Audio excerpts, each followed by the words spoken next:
Well, good evening, everyone, and welcome to our first meeting of September. This is the 24th meeting of the 145th Council of the Corporation of the City of St. Thomas. And are there any declarations or disclosures of interest? Seeing none, we'll move on to minutes.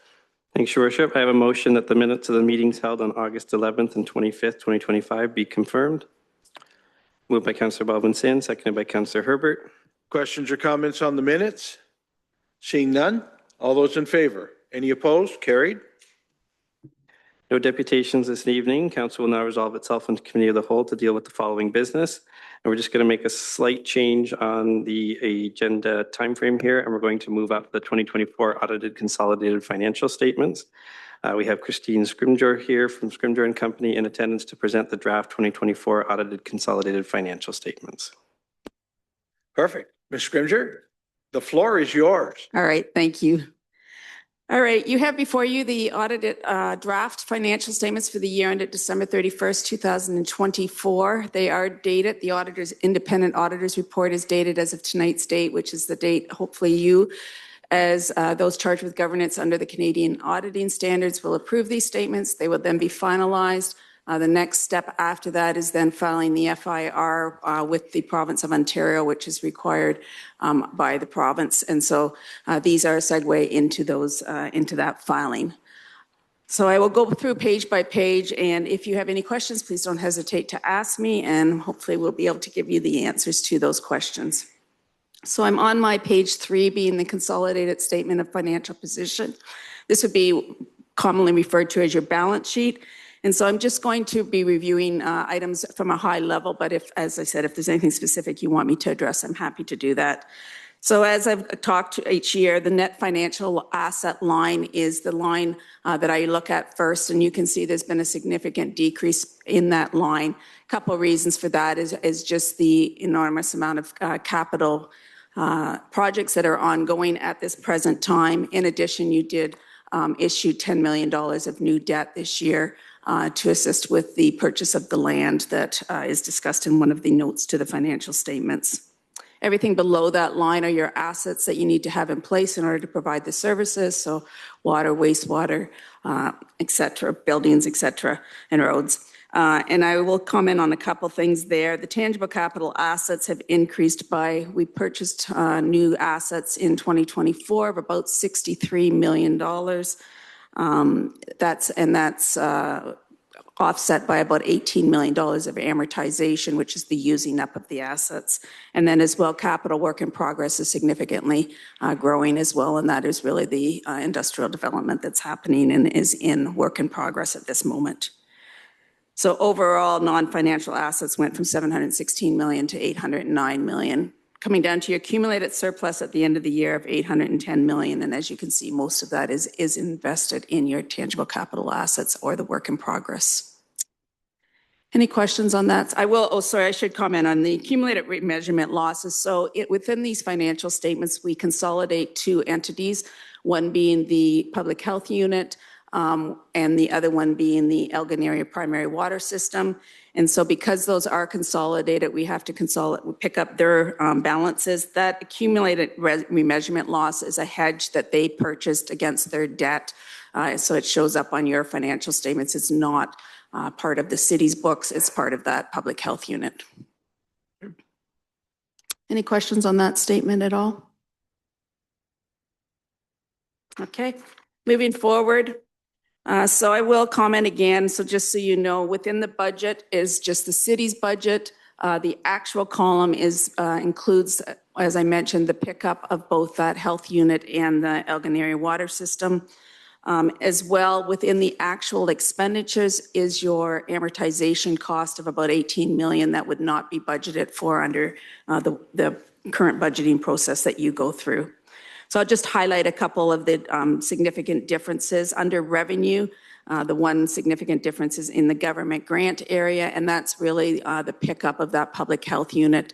As you can imagine, the health unit is majority funded by the province, and so we're picking up our percentage of those grants in that number, and that's the increase from the budget.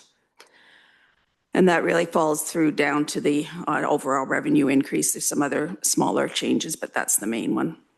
Under expenditures, so I want to assure council that even though we budgeted 162 million of expenditures, the spending of 185 million does not mean that you overspent by 23 million.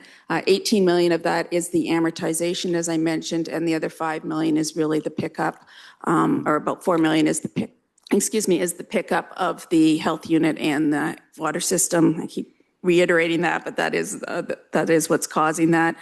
And in addition, then we had a deficit this year, which council was made aware of by the treasurer, and that is found in those actual expenditures overtures. So the excess of revenue over expenditures, that number really should be in a positive position. Last year it was just over 2 million. This year it's a deficit of about 2 million. Again, that's really the deficit for this year. And just encouraging council to continue to cover your operating expenses with your operating revenues, and that's really what that number tells me. However, on 182 million, $2 million deficit is not significant or material from our standpoint on that kind of a budget. Everything below that line relates to either capital or entities outside of your approval. So we see the various capital projects, the gain loss on disposal of tangible capital assets. That's really some land that we disposed of. The government transfers are just like they say, the grants, and then the government business enterprise, that's your investment in Integris. And then your pickup of each year, depending on your flows within the Elgin area primary water system, we either increase our investment or decrease, and in this year we increased it. And then developer and other contributions related to capital, budget of about 10 million, spent about 16. And again, that's really dependent on when those capital projects get finalized, whether we recognize that revenue or not in the year. So that just flows through from where we're at within our work in progress. Coming down to that accumulated surplus at the end of the year of 810 million. Any questions? Okay, I'll keep going. The next statement is your statement of cash flow showing you increases and decreases of non-cash items, and I've really highlighted those as well as the next two statements as well. We've talked about those, so I won't spend much time on those. I did want to just draw council's attention to, I think, the note that probably is the one that council's most interested in, and that would be note number, sorry, I'm just getting there, 10. So the breakdown of the accumulated surplus. So that 810 million I keep mentioning, this is the breakdown of it. And as you can see, it's significant in the investment in tangible capital assets. But we are still maintaining reserves and reserve funds. We've had 55 million at the end of 2023. We have 53 million at the end of 2024. And so about a $2 million decrease. And really that was removing the deficit that the treasurer brought to you from one of the reserves to finance that deficit. Coming down to that 810 million. I will draw attention to a couple of things as well. One is the unfunded employee benefits. So those are benefits that you are going to have to pay in the future. They're present valued by an actuary to today's dollars. But those are benefits, for instance, any benefits that are given to any retired employees up until the age of 65, which is the major one. So just so you know, what those are. And again, increasing, as you can imagine, because of COLA increases and just workforce increases. At the back of these statements are two schedules. One is the breakdown of the tangible capital assets by components, and you can see that breakdown of what you added in this year of the 63 million that I mentioned at the beginning of new assets, and then the amortization of the 18 million that I mentioned as well. So the net being the difference in tangible capital assets at the end of the year. So again, a significant investment this year. And again, those are the assets that we have completed. They're not the work in progress. And then at the back is, I mentioned at the beginning that we file, or that our FIR is filed with the province. And this is just a breakdown of the revenues and expenses by the same functions that the FIR is filed under. And so this just shows you each of the functions and revenues and expenditures within those functions.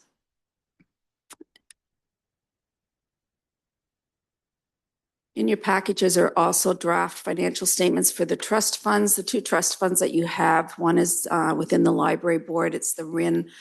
It's an estate that was left years ago. And then there's also pocket, what I call pocket money, PIN money, held at Valley View for residents that can use it for spending on various things. We do audit both of those to ensure that those numbers are accurate. And so that's what's in those trust fund statements that are also at the back of your package.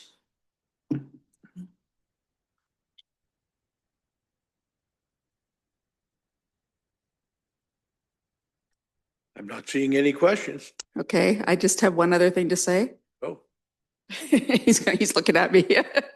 I just wanted to thank Dan. I know that he will be he just told me he won't be here next year with me. So I appreciate everything. do you feel abandoned? What's that? I do feel abandoned, but that's okay. Anyway, I wish him all the best, but I just want to thank him personally for all the help he's given us over the years. Since I've been the auditor here, he has been the treasurer, and so I've worked with him a great deal. And I'm pretty sure that when my phone number comes through on his phone number, he questions whether he really wants to pick it up or not. But anyway, I just appreciate all of his help and also his staff, and especially the deputy treasurer, who has been an enormous amount of help as well through the years he's been here. So just want to congratulate Dan on his retirement, but tell him we'll miss him for sure. We'll all miss him. Councillor Wiki? Thanks very much. I have a question, and it's a variation of a question I ask every year. And because I think it's important for us, the public, the other people in this room, to hear the answer. In terms of, you know, in some corporate structures, you'd have a debt to equity ratio that is prescribed, but it's not in a municipality like we have. What are we looking at in terms of guidance from you in terms of our debt situation, and what ratio or ratios you would find to be most useful to share with us in terms of giving us a quick view of where we're at in terms of walking the line either side? Thank you.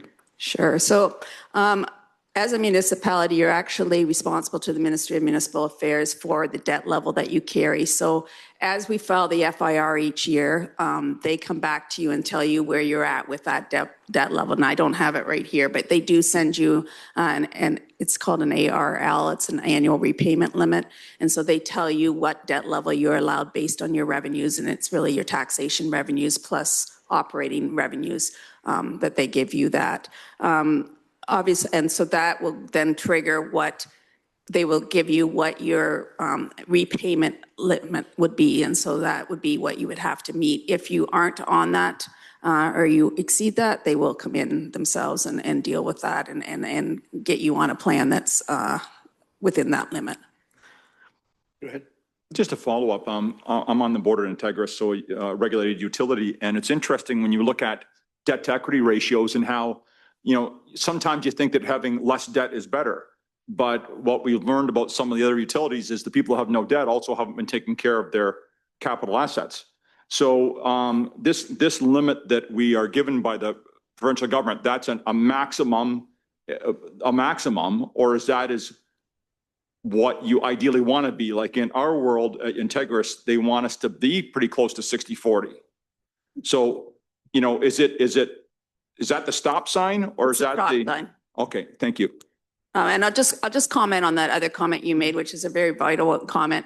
So I talked about the amortization being used up, being representative of what's being used up, but you have to remember that's on historic assets. So what a water system or a sewer system cost when we originally put those systems in, or a road system, whatever, a bridge, what it cost in the days that we actually assumed those or built those compared to what they cost today is significantly higher. And so we want to see municipalities reinvesting. That's a critical thing to do, because if you don't, as you mentioned, you're going to be caught at some point with huge amounts of infrastructure that needs to be brought up to code, and it's not, and you just simply you haven't been doing it along, and it's just onerous to even begin to tackle that. So capital budgets are hugely important for that purpose. Okay. Further questions? Ms. Scrimger, thank you for your presentation. Thank you. Today. Thanks, Your Worship. I just have a motion related to the financial statements.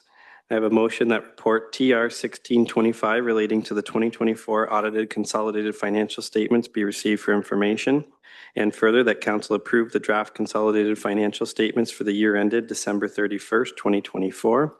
And further, that council approve the draft financial statement for the City of St. Thomas Trust Funds for the year ended December 31st, 2024.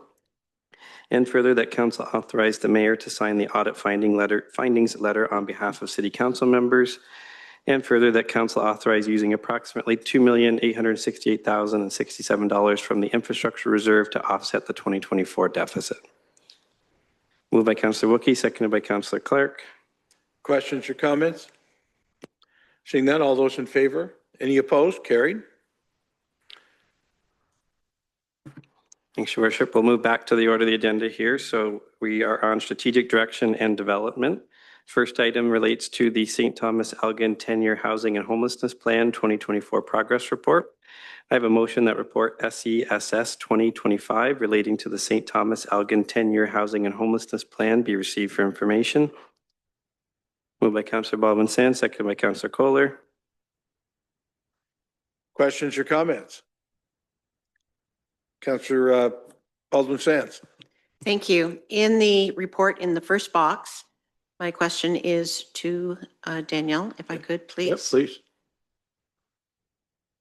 Underneath the 3-year overview, it discusses the number of units that we have been accelerated in opening for our communities across Elgin County.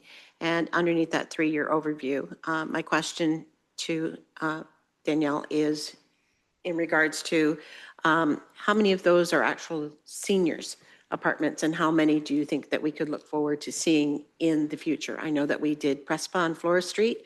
Could we just address that and how many more that we could maybe see in the future to accommodate many of our seniors wanting to move out of their homes and into stable, clean apartments? Thank you.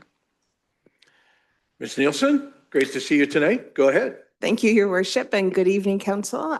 Through you, Your Worship, to Councillor Baldwin-Sands, thank you very much for the question. The 3-year overview provided in this report speaks to net new units. And so for the data that's put in front of us, it really is the Prespa project that would speak specifically to the work we've done around increasing affordable housing. So that would be 24. I'm happy to share that there is additional work underway currently in Dutton Dunwich related to affordable seniors housing. We will see another 48 units of seniors housing specifically come online with more than half of them dedicated towards low-income seniors housing. And so it's certainly an area that is a priority for our community. It's a priority for higher levels of government. And while I don't have specific plans that I could share today, I am confident that it will remain a priority for some time to come and that we will see additional resources for our seniors. Great. Councillor Herbert. Thank you, Worship. Well, thank you, Danielle, for this report. It's very inclusive. It shows that council is heading in the right direction with you and your team getting us there. And I look forward to your last comment. You're going to present something to council later on working on the 10-year program. So thank you very much. It's just what our city needs. So thank you. Thank you. Councillor Clark. Thanks. As we develop our next 10-year plan, we've been looking at, for the most part, supportive housing in a lot of ways. And so just to follow up on Councillor Baldwin-Sands' question, will we be focusing a little bit more on senior housing as we look at the next 10 years? Thank you for your question, Councillor Clark. So yes, you're correct. There has been a significant focus currently and will continue for the foreseeable future on supportive affordable housing because it supports the goal of a functional end to homelessness. And we know that the folks, especially the folks experiencing chronic homelessness, require that extra level of support in order to anchor into housing stability. Once we have outpaced homelessness on our supportive housing work, the focus most definitely becomes affordable housing because we know that that is also a significant shortage in our community. And much to the conversation with Councillor Baldwin-Sands, seniors are and remain a priority, and so there will be focused attention on what we're doing related to seniors' affordable housing. Councillor Kohler. Thanks, Your Worship. I know when we look at items like this and the work that council and your team has done, people are pretty encouraged with what they've seen, but I know I've had the same comments too, that they'd like to see more. And I think that's where, especially with the senior affordable housing, but I think sometimes overlooked in here is the housing stability service, where we can work with people that currently have housing to keep them from becoming homeless. So that's where I think we have to look at making sure that people are aware of that program right now too, until we can get to that stage where we can focus on more senior affordable housing. But there is that component in there that I think we need to remind people about. Further questions or comments? Councillor Peters. Thanks very much, Worship. Danielle, in your report where you talk about pursuing new community partnerships, I see you had the food providers on there, but I think food has to be a focus. You look at food bank, 19,000 served in 2023, 25,000 served in 2024, which was a 27% increase. And they're talking 30,000 for this year. And, with people that, individuals, let's say they have a variable rate mortgage, the food bank is one of those areas that people are going to that helps keep more money in their pockets, or the relationships that the food bank has with Indwell and things like that. So I hope, the question is, as you pursue this, is there a way to start to help food banks? And we've got food banks all across Elgin County that we are part of, fall under a homelessness strategy. I would hope that at some point, because how sustainable it's going to be to keep raising the money for food banks, we're putting money into these other pockets. Perhaps we need to find a way to help support those that are making sure that, people are nourished. So curious where you're going with these new community partnerships. Ms. Nielsen? Thank you for your question, Councillor Clark. I appreciate the focus on food and your comments about the direct connection between food stability and housing stability. At a minimum, I've made a note to myself that should be given significant consideration when we start to embark on our next 10-year plan for housing and homelessness related supports. I also think that there's opportunity to educate ourselves and our community about the direct connection between those food stability services and the ability for someone to keep a roof over their heads. I can see the correlation, and I think it would be worth our time to engage in conversations about how we strengthen our relationship with our local food bank and food providers that are also supporting people experiencing food insecurity at this time. So that's certainly one area where we would look to expand partnerships. And what I could say in addition to that, on behalf of this community, if I might, we have a culture established where new partnerships are always explored and welcomed. We're looking to break down silos between the housing and homelessness sector and health, the housing and homelessness sector and justice. There is room there for food. The work that we're doing with private developers is also an example of how we're trying to expand beyond the traditional services that might engage or partner in this type of work. So I hope that helps to answer your question, and I really appreciate the comment. Councillor Baldwin-Sands, then Councillor Clark. Thank you. I thank Councillor Peters for bringing up the food security question, and also how much food is the inflation, especially the announcements for last month alone, how much the inflation rate is affecting people in their day-to-day being able to put food on the table. And I've seen the partnerships that you have created there, and I applaud, creating those new partnerships and the volunteer organizations that you continue to bring into the fold, and look forward to seeing the additional food security measures that you're taking in some of your future reports. And then when we have the last report, I do have one further statement after that, if I could, please. Councillor Clark? Thanks, Your Worship. One of the things that drives private developers into partnerships with us is incentives, and probably the biggest two are either land or our own city-owned property. And I was just wondering if someone on staff could just let me know whether or not we have a current inventory for Danielle and staff to be working with in terms of surplus land or surplus buildings. City Manager? Through your worship to Councillor Clark, there is a current inventory, and actually at next week's, or sorry, September 15th agenda, there will be an updated policy coming to council to talk about land acquisition, strategic land acquisition, and a matrix for evaluating potential housing sites of city-owned lands that are evaluating kind of the best ones that can meet the goals of the 10-year plan.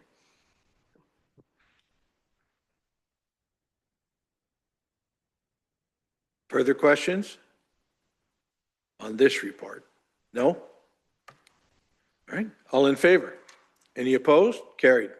Thank you. Next item. Next item, Your Worship, is related to the Canada-Ontario Community Housing Initiative, Ontario Priorities Housing Initiative 2025-26 Investment Plan. I have a motion that report SESS 1825 related to the Canada-Ontario Community Housing Initiative, Ontario Housing Priorities Initiative 2025-26 Investment Plan be received for information.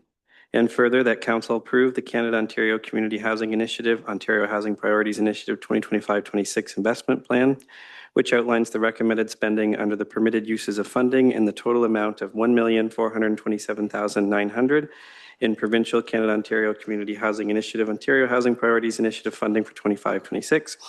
And further, that a bylaw be prepared authorizing the mayor and clerk to execute the transfer payment agreement for fiscal years 2025-26, 2026-27, and 2027-28 to receive Canada-Ontario Community Housing Initiative, Ontario Housing Priorities Initiative provincial funding. Moved by Councillor Wookey, seconded by Councillor Gibson. Questions or comments?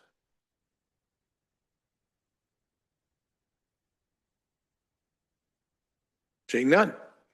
All those in favor? Any opposed? Carried. Worship, the next item relates to the Homelessness Prevention Program 2025-26 Investment Plan.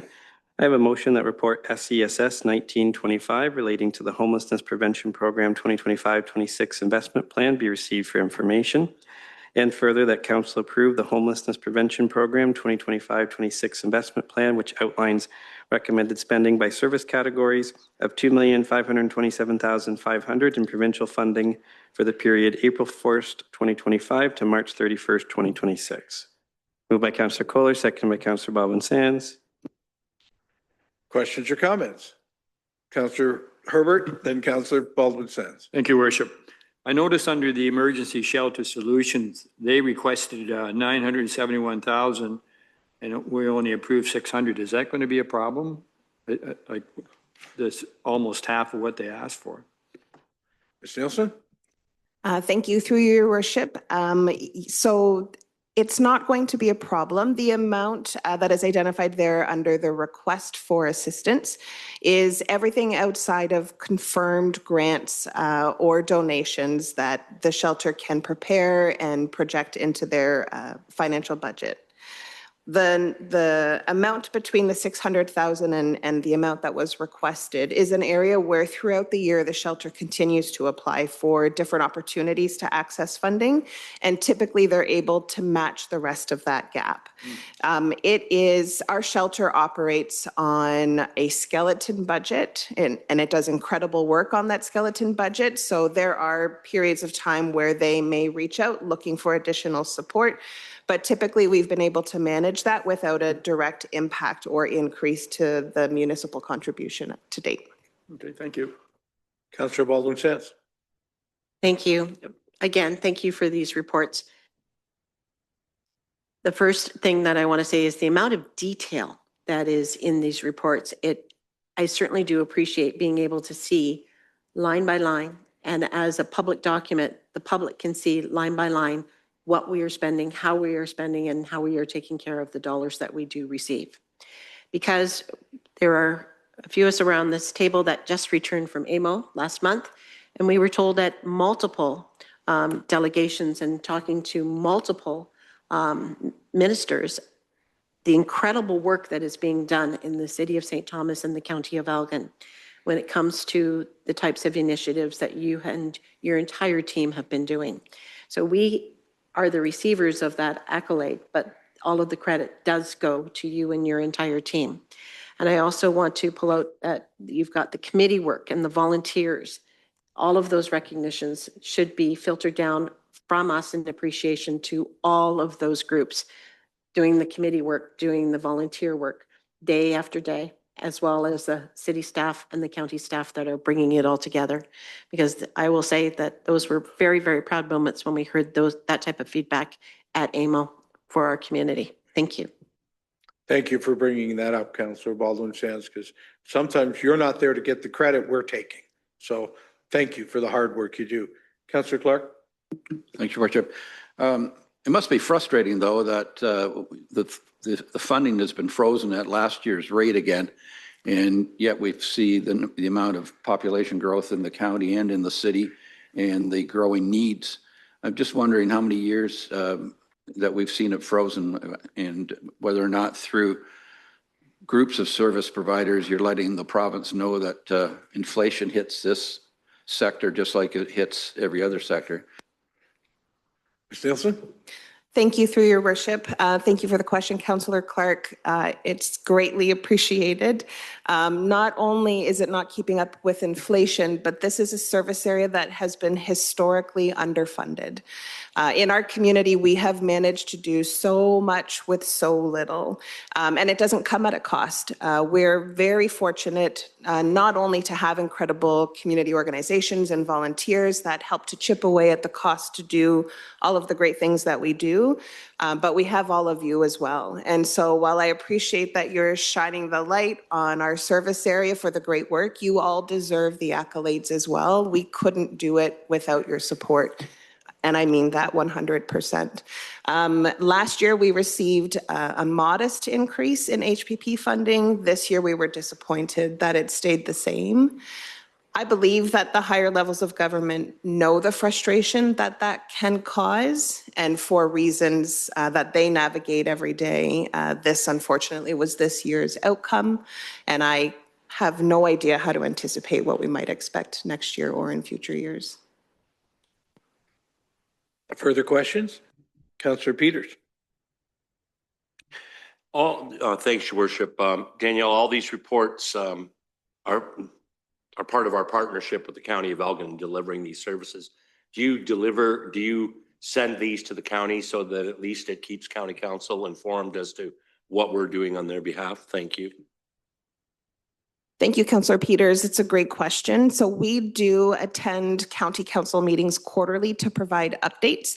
In those meetings, they would learn about our investment plans and reports. We don't have the same formal relationship with the county council that we do with St. Thomas Council, of course, because we act as the service manager for the municipality, but we do have ways of being able to share the information and ensure that they have access to it on a quarterly basis. Further questions or comments? Seeing none, all those in favor? Any opposed? Carried. Thanks, Your Worship. The last item under this committee is notice of a public meeting for committee of adjustment related to 6 Galbraith Court. There's a committee of adjustment meeting taking place on September 11th, 2025 at 10 a.m. via Zoom regarding an application for a minor variance by Jamie Young to permit a sunroom 4.87 meters from the rear lot line, whereas the minimum rear yard depth is 9 meters, and to permit lot coverage of 38.6%, whereas the maximum permitted coverage is 35%. And again, this is at 6 Galbraith Court. Unless there's any further items from the members under this committee, seeing none, we will move on to community engagement and services. Nothing on the agenda this evening unless the members have any items. Seeing none, we'll move on to infrastructure and civic operations. Again, nothing on the agenda this evening unless there are any items from the members. We will move back into corporate governance and administration. The next item relates to the extension of development charges bylaws. I have a motion that report TR 1725 relating to the extension of development charges bylaws be received for information, and further that council authorize amendments to development charge bylaws 138-2020 citywide, 139-2020 South Block, 140-2020 Dalewood, and 141-2020 Northwest Area 1 to extend them an additional 5 years. Moved by Councillor Wookey, seconded by Councillor Herbert. questions or comments? Seeing none, all those in favor? Any opposed? Carried. Next item relates to environmental and infrastructure services fees and charges. I have a motion that report ES 3325 relating to environmental and infrastructure services fees and charges be received for information, and further that council authorize the preparation of a bylaw to provide a schedule of fees and charges for environmental and infrastructure services. Moved by Councillor Kohler, seconded by Councillor Gibson. Questions or comments on the report? Councillor Peters. Thanks, Your Worship. Not specifically to this report, but my question piggybacks on the next report that's coming in front of us, the Treasury report. And, you know, in it, it notes in it that a lot of these fees haven't been increased since 2013.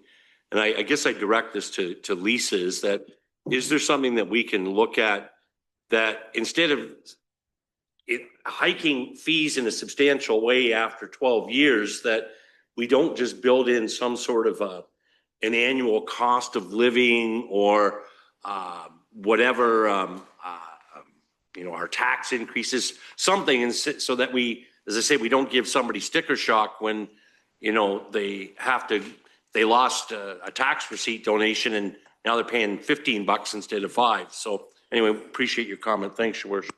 Go ahead, City Manager. Through your worship to Councillor Peters, certainly, yes, there would be quite a simple way to add an annual index to a rates and fees bylaw. It's something I think staff would recommend.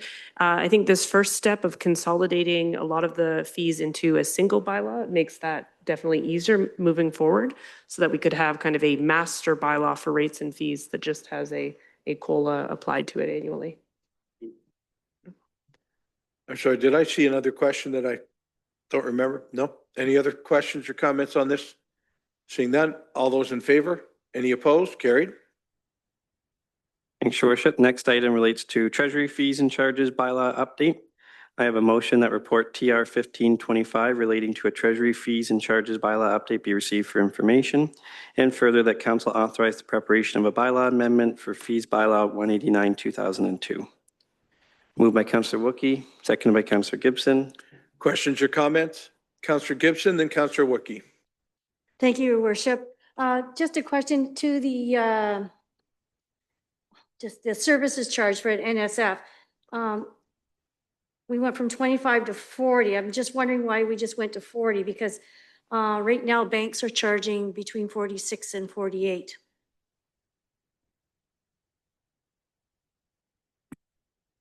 Mr. Sheridan? Thank you, through you to council. I think we just decided to take the middle of the road on this. There's some municipalities are higher, some are lower. It's an arbitrary number. We could make it higher if it wanted.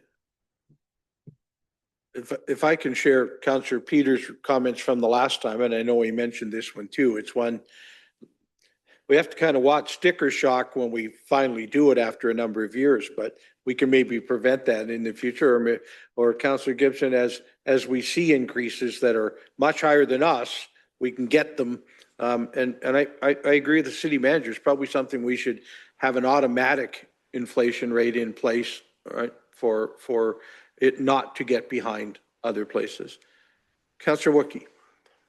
Thanks, Your Worship. And for the benefit of the public and anybody who's not seeing this report, I appreciate that what was included here was surveyed municipalities, low, average, and high. So we have an idea where ours are relative to the average. So I just want to say I appreciated that, because that's really what we're looking for. We don't want to be the highest, but we don't want to be the lowest either, because then we're obviously not covering our own internal costs. So thanks to staff for providing the landscape out there with the other municipalities. Thank you. Yeah. Further questions or comments? Seeing none, all those in favor? Any opposed? Carried. Thanks, Your Worship. The last item under this committee relates to an increase of staffing for 2 probationary firefighters. I have a motion that report FD 1125 relating to increase of staffing 2 probationary firefighters be received for information, and further that council approve the request to increase the fire department staff complement by 2 probationary firefighters. Moved by Councillor Wookey, seconded by Councillor Herbert. Questions or comments? Seeing none, all those in favor? Any opposed? Carried. Unless there are any further items from the members under this committee, Council will now reconvene into regular session. I have a motion that the recommendations, directions, and actions of council and committee of the whole, as recorded in the minutes of this date, be confirmed, ratified, and adopted. Moved by Councillor Clark, seconded by Councillor Gibson. Questions or comments? Seeing none, all those in favor? Any opposed? Carried. Next, we'll move into reports of committees. The first item this evening is a request for amendment to Heritage Designation Bylaw 13698. This relates to 36 to 44 St. Catherine Street. I have a motion that report MHC 1025 relating to the request for amendment, Heritage Designation Bylaw 13698 for 36 to 44 St. Catherine Street be received for information. And further, that council direct administration to prepare a bylaw for its consideration to amend bylaw 13698, being a bylaw to designate 36 to 44 St. Catherine Street in the city of St. Thomas as a building of historic and architectural value. Moved by Councillor Wookey, seconded by Councillor Herbert. Questions or comments? Seeing none, all those in favor? Any opposed? Carried. Next report of committees this evening is a heritage alteration permit for 637 and 639 Talbot Street. I have a motion that report MHC 0925 relating to the heritage alteration permit 637 and 639 Talbot Street be received for information. And further, that council issue a heritage alteration permit for the property at 637 and 639 Talbot Street relating to application HAP 0525. Moved by Councillor Wookey, seconded by Councillor Gibson. Questions or comments? Councillor Peters. Your worship, I just wanted to make a comment on this one. This is the former north side of Talbot Street at John Street, right beside Wicked, the former Baskins Fabrics that's had 2 stories of aluminum siding on it for 50 years now. And there's just been so much other than we need to deal with a burnt out piece of property on the other side of the road. It's really going to do a great job at enhancing that block because all the developer, when they were in, it's going to be new apartments going in as well on the upper 2 floors, but all that aluminum is going to come off and they're going to restore that whole facade. So that'll really change that whole block because I think, like as I say, other than the fire hole that's there right now, there's no aluminum on any buildings on the north or south side. So it's really going to be a great improvement and enhancement downtown. I agree, Councillor Peters. Councillor Baldwin-Sands. Thank you. I did also get a chance to talk to these developers and am looking very forward to having the aluminum come off the building. And I hinted at what was behind that aluminum based upon, again, knowledge from years and years and years ago and what the potential could be in the downtown for that space. So looking forward to seeing a revitalization of some downtown residential as well as storefront. So it's going to be exciting times for that block in the near future. Thank you. Further questions or comments on this report? Seeing none, all those in favor? Any opposed? Carried. Your Worship, and under reports of committees, just for the members' information, a copy of a report that went to the Police Services Board, report Chief 2025-26 relating to the Crime Severity Index values for 2024.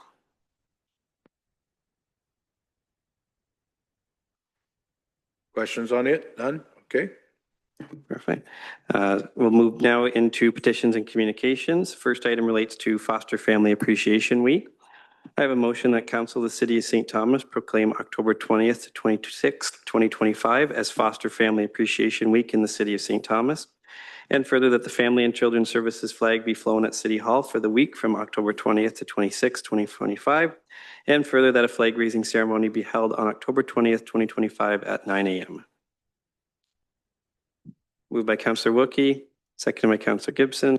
Questions or comments? Seeing none, all those in favor? Any opposed? Carried. Next item relates to a request for proclamation and flag raising for Legion Week. I have a motion that Council of the City of St. Thomas proclaim September 21st to 27th, 2025 as Legion Week in the City of St. Thomas. And further, that the Legion flag be flown at City Hall for the week from September 22nd to 27th, 2025. And further, that a flag raising ceremony be held on September 22nd, 2025 at 11 a.m. Moved by Councillor Gibson, seconded by Councillor Herbert. Questions or comments? Seeing none, all those in favor? Any opposed? Carried. Next item is a proclamation and flag raising request for Childhood Cancer Awareness Month. I have a motion that Council of the City of St. Thomas proclaim September 2025 as Childhood Cancer Awareness Month in the City of St. Thomas, and further that the gold ribbon flag be flown at City Hall for the week from September 22nd to 27th, 2025. Moved by Councillor Wookie, seconded by Councillor Clark. Questions or comments? Seeing none, all those in favor? Any opposed? Carried. Next item relates to a jumbo lighting request for Immune Thrombocytopenia Awareness Month. I have a motion that the jumbo monument be lit purple on September 29th, 2025 in recognition of Immune Thrombocytopenia Awareness. Moved by Councillor Baldwin Sands, seconded by Councillor Herbert. Questions or comments? Seeing none, all those in favor? Any opposed? It's carried. Next item in communications is a letter received from John McCurry, CEO, Director of Operations for Eastwood Housing Corporation, requesting that the city adopt a new affordable rental housing property tax subclass. Should the members wish, I have a motion that we can refer to the Treasury Department for a report. Okay, I moved by Councillor Kohler, seconded by Councillor Wookie, that the letter received from John McCurry, CEO, Director of Operations, Eastwood Housing Corporation, requesting the city adopt a new affordable rental housing property tax subclass be referred to the Treasury Department for a report. Questions or comments? Councillor Kohler, then Councillor Clark. I'll just go with the comment because I look forward to the report coming back, but it just right along with what the reports that we just received. And I think Councillor Clark's earlier comment about providing incentives if we want to make sure that we get more housing and more affordable housing, especially for seniors. This might be one way that we can opt into attracting more people into developing them. Great. Councillor Clark? Thanks, Your Worship. Just wanted to note that he's suggesting that it's time sensitive, that a bylaw would need to be passed by September 30th for it to take place in 2026. And I'm just wondering if that poses any problems for our work. Yeah, I'll turn it over to the treasurer, but my understanding is we already have an appropriate bylaw that we can use. Councillor, Mr. Treasurer? Thank you, through you to council. We received this letter a while back and we've been looking through that. And I think we do have a bylaw that allows us to reduce property taxes for affordable housing providers. So from staff point of view, we would rather use that bylaw than creating a whole new tax class for a lot of reasons. It would work way better for us. And to do this, we can do it in any time. There's no, we can implement it easily by next year, and we don't, the deadline doesn't apply to that. Mr. Treasurer, have you spoken to John on this, the writer of the letter? Did you? No, I haven't. So we can get in touch with him. Councillor Wookie? Thanks, Your Worship. To the Treasurer, is our current bylaw flexible enough that you could deal with a situation where there were some units in the building that were affordable and some that are market? Or is it either or situation? Thanks. The bylaw states it could be all the property or part of the property. So it does that. We could also amend the budget if it does, or amend the bylaw if it doesn't fit exactly what we need to do. Okay, further questions or comments? Looks like we can move forward on this one. So there was a motion to defer it to. So all in favor? Any opposed? Carried. Next item is a letter received from Paul Dubé, Ombudsman of Ontario, regarding the 2024-2025 annual report. The report is available electronically on the Ombudsman's website. And the last item of communications is a letter received from the Honorable Todd McCarthy, Ministry of the Environment, Conservation and Parks, thanking Mayor Preston for a meeting at the recent Association of Municipalities of Ontario conference. Unless there are any further items of petitions or communications from the members, we'll move on to unfinished business of council. Unless there are any items from the members, we'll move on to new business of council. Councillor Baldwin Sands. Thank you. Recently on social media, the city posted about the new round of Wild Wisdom and the other programs that we offer. And I see with our director here in the audience, I was hoping she could come to the mic and tell us a little bit about the Wild Wisdom and the other programs that we have currently available that are becoming more and more popular in our community. Thank you. Great. Through your worship to council, thank you very much. Our next Wild Wisdom event is titled a Milwaukee Mini Forest. And so we're asking that volunteers come out to help us plant over 400 trees in the parish park area. It'll be a section about the size of a tennis court that we will be planting these trees in, and it'll be a good example of how you can grow a fast-growing forest that really helps the urban forestry. We have received funding for this project that includes the cost of the trees and the signage, so that will be posted as well. We ask that residents sign up for it, in the next few weeks. The date is September 30th with a rain date of October 2nd. That you bring gloves and some water, wear long pants, closed-toed shoes, and it's from 10 a.m. to 1 p.m. We do have a rain date of October 2nd if there's any issues. Okay.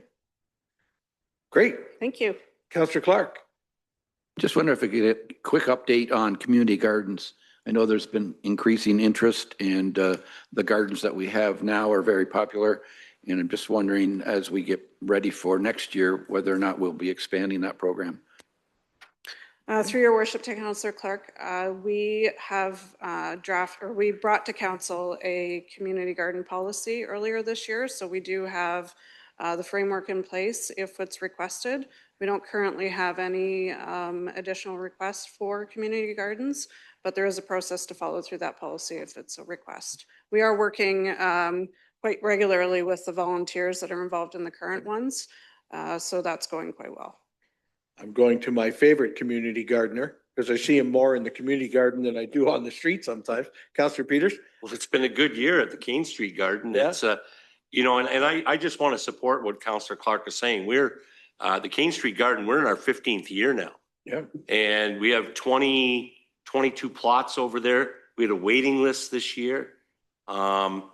We've had very minimal, thanks to you, Adrian, the signage, reminding people that people rent these plots, and it's not, that's why we changed it from community garden to just calling it the Cane Street Garden, because we had some people visiting, thought it was community garden, meaning take what you need. Take what you need. So anyway, we've been able to solve that. But, it was interesting when what prompted me based on Councillor Clark's question is, the city administrator made reference that a report was coming forward regarding surplus city lands. And, some of these surplus city lands probably are not going to be suitable for housing. This site probably would have been, but you can't have it back. But oh, now you're threatening. But I think of, even some of the work that we were back and forth with today on Station Street. Right. There's, and I know that the Tiny Hope project has their own garden put in, but there's a lot of vacant land that would still leave the railway right of way open. So I hope that we can take a hard look at it. And, I'll just say that the city's been, both with this Cane Street Garden and the First Ave Garden, the city's been a tremendous partner, whether it's been fencing, providing us with water at both facilities has been really good. But we need more people to, and it fits into Danielle's, the homelessness strategy. How do we've had, I haven't harvested potatoes yet, but I've had out of 2 tomato plants. I don't like to tell it to my greenhouse growers, but, we've had sufficient supply of tomatoes all summer from 2 plants. We're going to have a bumper crop of potatoes. We had great radishes. What else do I have in there? Kale. Kale just doesn't stop growing. Kale will grow. But how do we incorporate the community garden plan into, a poverty reduction plan as well, too? So anyway, thanks. Well, and I was going to suggest the same thing. Sometimes there's a build it and they will come philosophy to this too. We now have it set up on how to manage them, but we should be looking at if there's a piece of land we could be doing it on, or in the Balaclava schoolyard, or some other places where we can institute new community gardens or whatever Councillor Peters will come up with the name now, then I think maybe we should take the lead and say, we have this ready. Is there a group that would like to come as Councillor Peters does in the Kane Street neighborhood, wants to help us manage this? And so, Adrian, if we can come up with some way of saying, hey, we've got a small plot here, it would work. Then let's tell people about it. Maybe we'll get a group that wants to do it. And I was thinking through you, your worship to Councillor Peters, if we discuss that waiting list and see how many people that would possibly be available, we could look at that Station Street parcel and see if that might be a good fit to extend the Canes Garden. Yeah, great. Just don't ask the Canes Garden people to run it. 22 plots, 22 10 by 10 plots is enough for Francis and myself. Yeah, sounds good. They Thank could, you. but they can go visit the Kane Street plots to see what to do on another plot. Perfect. Yeah. Thank you. Councillor Woodkey. Thanks, Your Worship. To Adrian, just while I'm thinking about spots that are available, and the residents might not be too happy to say this, but at Kiewant Manors there, like there's the garden on the south side, but then basically you've got a big U shape with a big plot of grass actually in the middle that I was just thinking, I come up that road every day and I stop and I'm right there. And so there could be spots that are like, Could be more turning grass into something useful thing that might be, and with the other garden close by, that might be economies of scale. So anyway, just popped into my head that, existing plots might be useful. Thank you. Anything else under new business? Seeing none, moving on. All right, Your Worship, we'll move on to bylaws next. I have a motion that leave be granted to bring in the bylaws. Moved by Councillor Peters, seconded by Councillor Baldwin Sands. Questions or comments? Seeing none, all those in favor? Any opposed? Carried. I have a motion by Councillor Peters, seconded by Councillor Baldwin Sands, that the bylaws be now read a first time, referred to Council and Committee of the Whole, and read a second time. Questions or comments? Seeing none, all those in favor? Any opposed? Carried. First bylaw, please. First bylaw is a bylaw to confirm the proceedings of the council meeting held on the second day of September 2025. Questions or comments? Seeing none, all those in favor? Any opposed? That's carried. Next bylaw, please.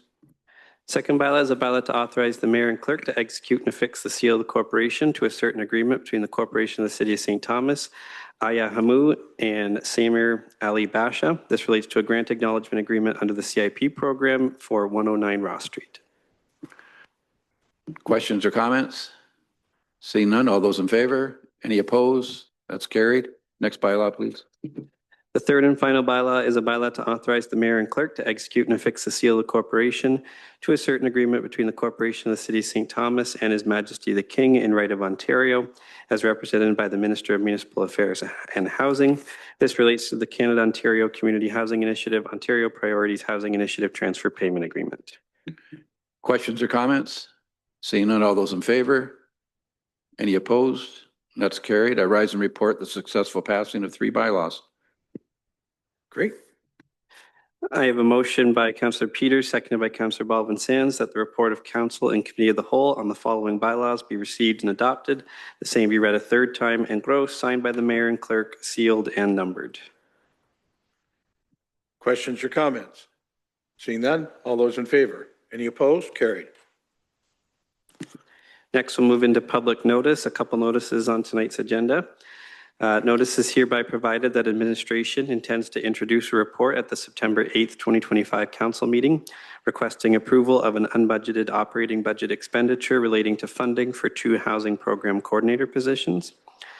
There's also a notice provided that administration intends to introduce a bylaw to impose fees or charges with respect to environmental services matters at the September 8th, 2025 council meeting.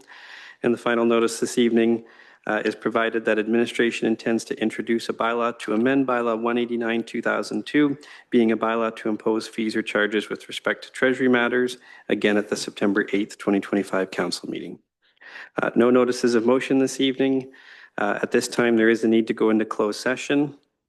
I have a motion that this meeting be closed to deal with a personal matter about an identifiable individual, a matter of information explicitly supplied in confidence to the municipality by Canada, and 2 matters of a position, plan, procedure, criteria, or instruction to be applied to any negotiations carried on or to be carried on by or on behalf of the municipality.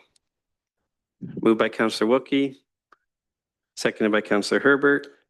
Before I call the vote, I'll remind the folks at home, we're going into closed session. We won't rise and come back to open session except to pass anything done in closed session or to adjourn for the day. So please, thank you for joining us at home. Thank you for streaming in with us today.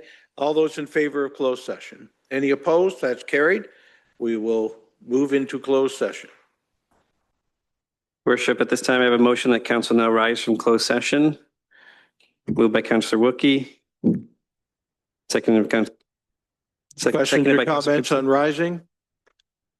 Seeing none, all those in favor? Any opposed? Carried. We do have one item in open arising from closed session to deal with. It's another bylaw. I have a motion that leave be granted to bring in the bylaw. Moved by Councillor Peters. Seconded by Councillor Wookie. Questions or comments on bringing in the bylaws? Seeing none, all those in favor? Any opposed? Carried. I have a motion moved by Councillor Peters, seconded by Councillor Wookie, that the bylaw be now read a first time, referred to council and committee of the whole, and read a second time. Questions or comments? Seeing none, all those in favor? Any opposed? Carried. Councillor Clerk, just read another bylaw. First bylaw, please. The fourth and final bylaw this evening is a bylaw to authorize the mayor and clerk to execute and affix the seal of corporation to a certain agreement between the corporation of the city of St. Thomas and His Majesty the King and Right of Canada, as represented by the Minister of Health and acting through Health Canada. This relates to Emergency Treatment Fund. Questions or comments? Seeing none, all those in favor? Any opposed? That's carried. Do I need to rise and report? I rise and report the successful passing of one bylaw. Thank you very much. I have a motion that the report of council and committee of the whole on the following bylaw be received and adopted. The same be read a third time and gross, signed by the mayor and clerk, sealed and numbered. Questions or comments? Seeing none, all those in favor? Any opposed? Carried. And at this time, I have a motion for adjournment. Moved by Councillor Baldwin Sands, second by Councillor Kohler. Long discussion on adjournment. Seeing none, all in favor? Any opposed? Carried.